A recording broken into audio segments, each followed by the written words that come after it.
Jet Tila here, and today we're making Mongolian beef, that Chinese-American comfort, delicious classic. The secret here is getting that beef super tender, and I'm going to show you exactly how the restaurants do it. Let's get started. The big secret I want to let you in on in this dish is how to marinate your meat at home and get it wok tender like they do in the restaurants. So let's start by marinating our beef. I'm starting with flank steak, which I think is probably the best all-purpose cut of beef for the wok because it's chewy, but if we tame it with this marinade, it has a really beautiful beefy taste. These are the secret ingredients to marinate your meat at home like the restaurants. Baking soda, that's gonna help tenderize the meat. There's a fancy word that chefs use called denaturizing, but all that really means is getting that meat to kind of like fall apart by means of the baking soda. So the next thing is cornstarch. Cornstarch is going to help pull in the marinade flavors and also create that kind of fun, kind of slippery texture. So those two kind of alter the meat texture. We want salt now to give flavor, to really punch up that beefiness. So we're gonna have to add some water to distribute all of those ingredients. And then we're gonna add a little oil. Now what oil is going to do is keep you from using too much oil in the wok. It's kind of like getting the oil in earlier so when the meat hits the pan, it doesn't stick. So, all right, marinade is made. Now let's cut the meat. Flank steak, the classic kind of chef tip of cutting against the grain applies here. First, I'm gonna cut with the grain. I want cubes here. So let's say 1 inch by 1 inch.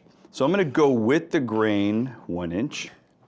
So what you see here is an entire flank steak, as you would see it at the market. You can ask the market to cut off a half, or you can go by the poundage you're going to need. I'm only going to use half this flank steak.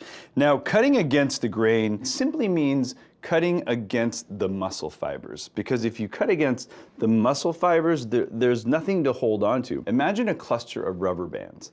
If you cut against the rubber bands and they splay open, that's really similar to the proteins in the meat. So when you cut against the grain, the meat stays tender. All right, so now I've cut the flank steak into 1 inch strips with the grain, and now I'm gonna cut them into 1 inch pieces against the grain.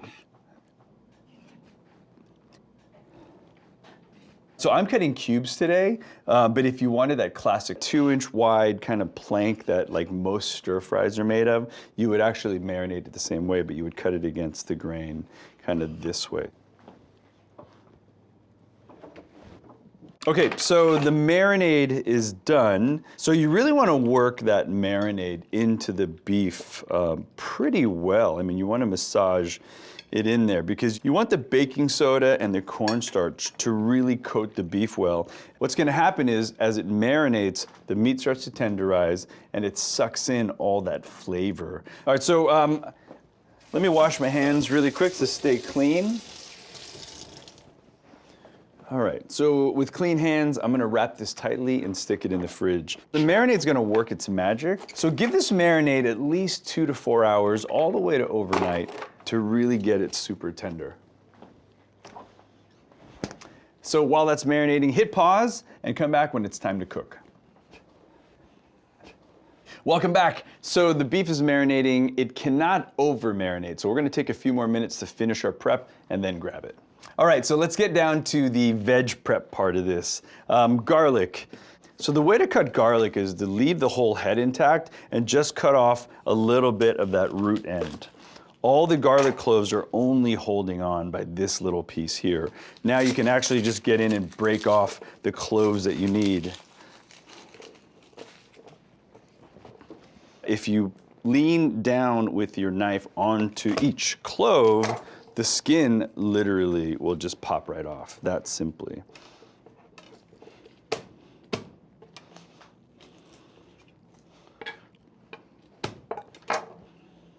Now with the garlic cleaned, I'm gonna show you how to mince. Don't mince garlic too finely for the wok. All you're going to do is smash it as flat as possible. And then with your guide hand, which is your non-dominant hand, make sure to curl your fingertips under and make sure to keep that thumb behind those guide fingers. And I'm just going to do a nice thin slicing pass, meaning 1/4 to 1/8 inch. Once that's done, quarter turn the garlic and then give it another thin slicing pass. That's as far as you're ever going to need to take garlic for the Asian kitchen. I'm going to push that over to the side. I also like rinsing my knife after garlic because garlic has these really delicious pungent oils, but they are sticky. So give that knife a good wipe. All right, bell peppers. This is how I like to cut bell peppers. Remember the Jet Tila rhyme, a tile becomes a slice becomes a dice. So first we'll take a 1/4 inch tile off the back, we'll take a 1/4 inch tile off the front, and usually if you know what you're doing, the stem pops right off, just like that. And now insert the knife into one side, don't go all the way through, flatten the knife and just roll the seed pod away and you get these perfect little planks of bell peppers. I'll do a little faster on this one. So front, back, knife in, and roll. It's also a really cool way to impress your friends when they come over. Also, to keep your work efficient, I like to put both bell peppers on top of each other, cut them into planks. And for this, actually, I think I'm gonna cut large dice. So 1 inch by 1 inch works for me. So there, and I want both colors.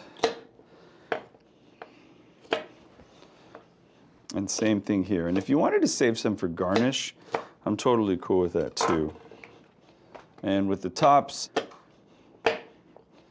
by cutting your bell peppers this way, you have 0 waste.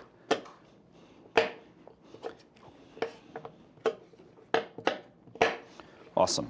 Really fast and really easy. I also like using a big cutting board because my wife can't stand it when there's a bazillion bowls. Be thoughtful of the people who clean up around you, and if it's yourself, it makes your life a lot easier. So the way I like to cut onion is to take about a 1/4 inch slice off the top, and I do the same thing to the root side so the onion sits up straight.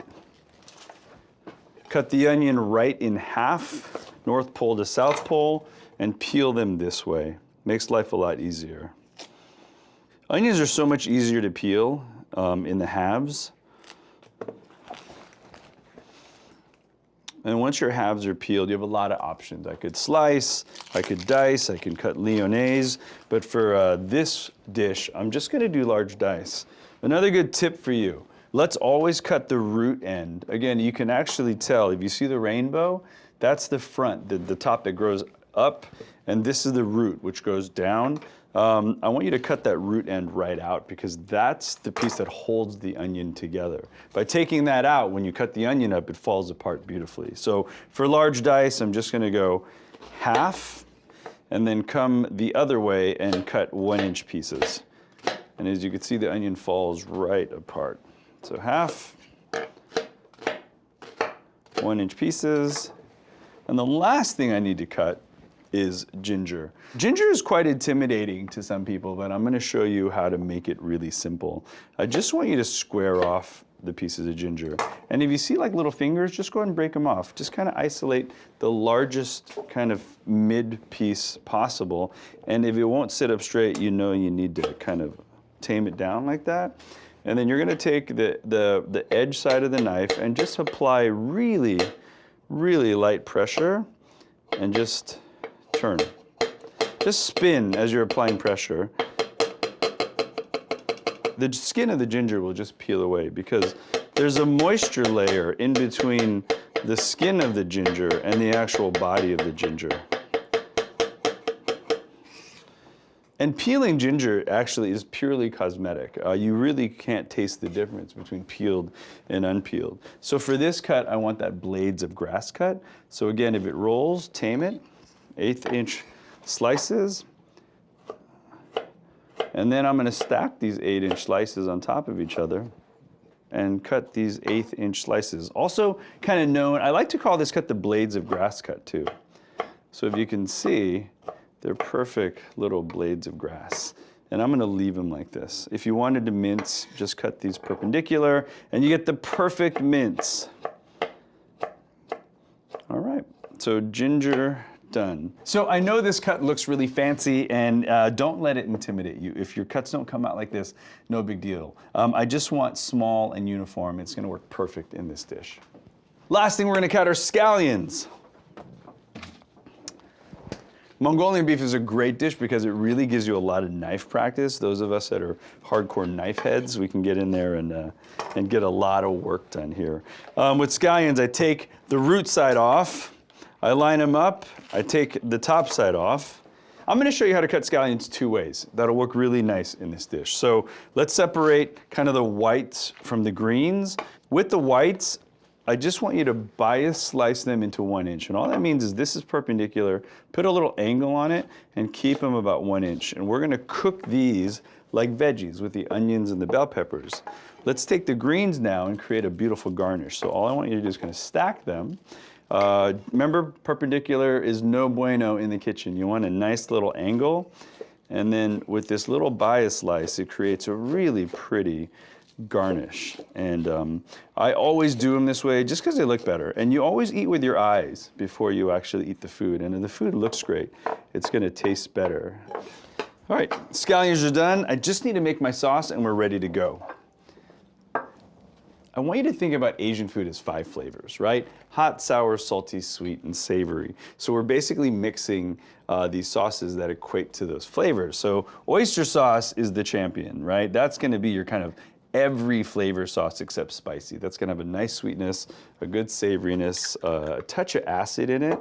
And if you had to go into a culinary knife fight with just one sauce, oyster sauce would be my sauce for sure. It really can do just about anything. Hoisin sauce adds a beautiful kind of sheen and sweetness. Soy sauce gives this a nice kind of salty backbone, a really nice kind of support. And then vinegar is always going to lighten and brighten a dish. So I'm not looking for a lot because I'm not going for that kind of sweet and sour flavor, but I want acid to really kind of bounce and round out these flavors. A few more things: garlic, ginger, cornstarch, and water together to get it to kind of make a gravy and stick to the beef. You want to make a slurry. And all that means is equal parts cornstarch to water in there and then mix it all together. So cornstarch is what thickens sauces, but it needs to go in by way of a slurry because cornstarch right into food will basically just clump up. It's such a fine textured powder, it will not blend into thick sauces. So you need to thin it out first with water and then introduce it into your sauces that way. And that's what we call a slurry, just like that. And although it's cloudy in the bowl, cornstarch activates at 160 to 180 degrees and clarifies and gets beautiful and shiny. I know you're watching me eyeball the amounts. I've made this dish about a bazillion times before. Follow the recipes and it'll come out perfect every time. All right, family, let's get hot. Let's get that wok hot and let's fire this dish. Okay, wok is getting hot. Let's pull the beef out of the fridge that's been marinating. What you're gonna notice is the beef has actually absorbed that water, the cornstarch. So it's gonna feel kind of dry, but once it hits the pan, you'll see it gets beautiful, shiny, and tender. So if your beef needs more time to marinate, feel free and just hit pause and come back to it. But if you're ready to go, let's get cooking. So this is a brand new fresh wok from the market. Here's a really cool tip. If you fire the wok and you start to smell kind of like a little plastic smell, that means this wok has a little plastic coating on it, and it's very simple to remove. Take a big fat tablespoon of kosher salt. Take some paper towels and just carefully, very carefully, just kind of scour the inside of this wok out, and that helps kind of polish down any of that kind of coating that the wok might ship with, and then get rid of that salt. There you go. a wok that is prepped and ready to use for the first time. Okay, so we're gonna cook this in kind of 2 steps. We wanna get the beef cooked first. Because the beef is in such big pieces, we're gonna cook that first, drain off the oil, and then continue cooking the rest of it. So I'm gonna use a little bit more oil than I need, dump out any excess, and you want this pan pretty ripping hot. The hotter this pan is, the less the meat's gonna stick. So very gently slide that beef into the center. Because it is a hot pan, you don't want this to splash. Get that oil around and let this beef really sear up on its own. This is where you're okay using more oil, because all I'm gonna do is drain off the excess that I don't need. In a Chinese restaurant, they're actually pre-cooking this beef in oil first before they bring in the rest of the components. Every good wok cook, you have 2 jobs. Fold the food over and then scrape down any bits that are sticking. If you stay ahead of it, you won't get any burned bits in the pan.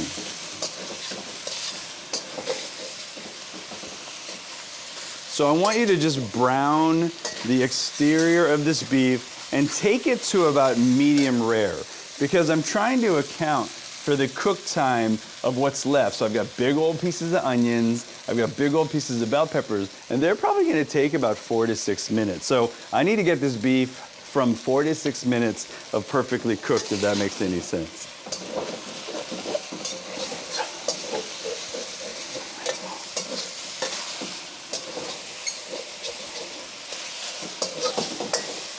Use the surface area of the wok to make sure you're getting as much searing as you can with this beef.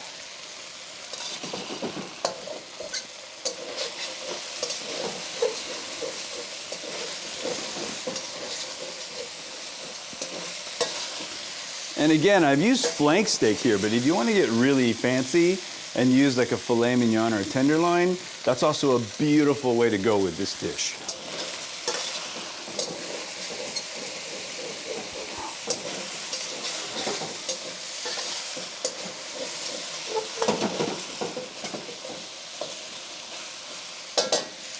Almost there.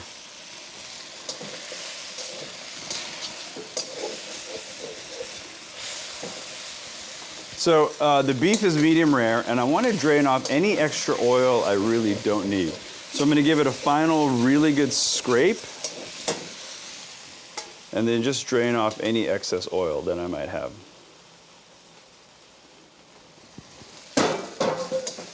All right, back to the pan. Aromatics first. Let's add the garlic and ginger we cut. Really get those flavors to open up. So it's time to add the ginger and garlic because the beef is medium rare. You can tell it's medium rare because it's light pink in the middle and brown all around. So bell peppers and onions were cut to the same size, so they're gonna cook at the same time.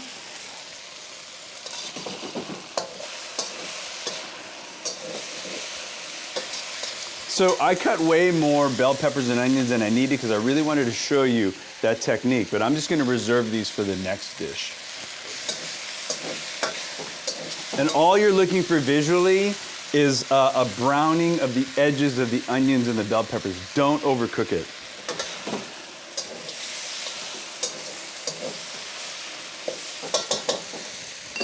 All right, let's get the scallions in that we left large. And I'm gonna stir this sauce before I add it to the pan because I want that cornstarch to be really mixed in. And this is the perfect time to add some dried chilies. And all I'm doing now is kind of bringing that sauce to a boil, getting that sauce to that 160 to 180 degrees so it clarifies and really cooks into a really beautiful glaze.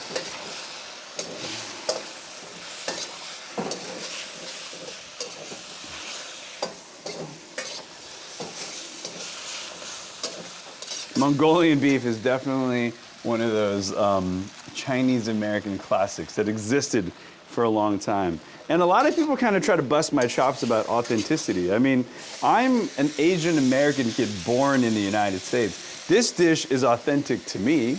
You know what I'm saying? So, you know what? I have no issues calling this an authentic dish. So the sauce is actually starting to bubble and thicken, and that's telling me I'm really close to done. All right.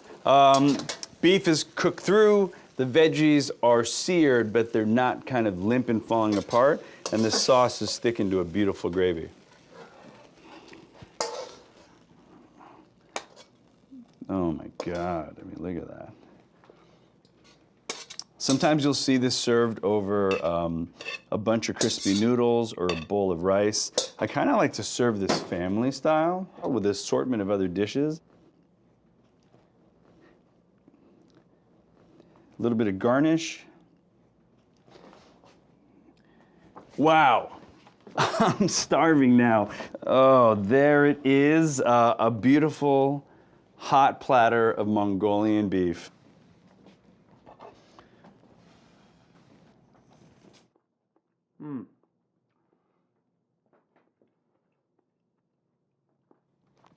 That marinade makes this beef really feel like filet mignon. The sauce, that's sweet, savory, marries perfectly with those kind of earthy bells and onions. Well, there it is, my friends, Mongolian beef. Thanks for cooking with me today. I really hope you had as much fun as I did, and we'll see you next time.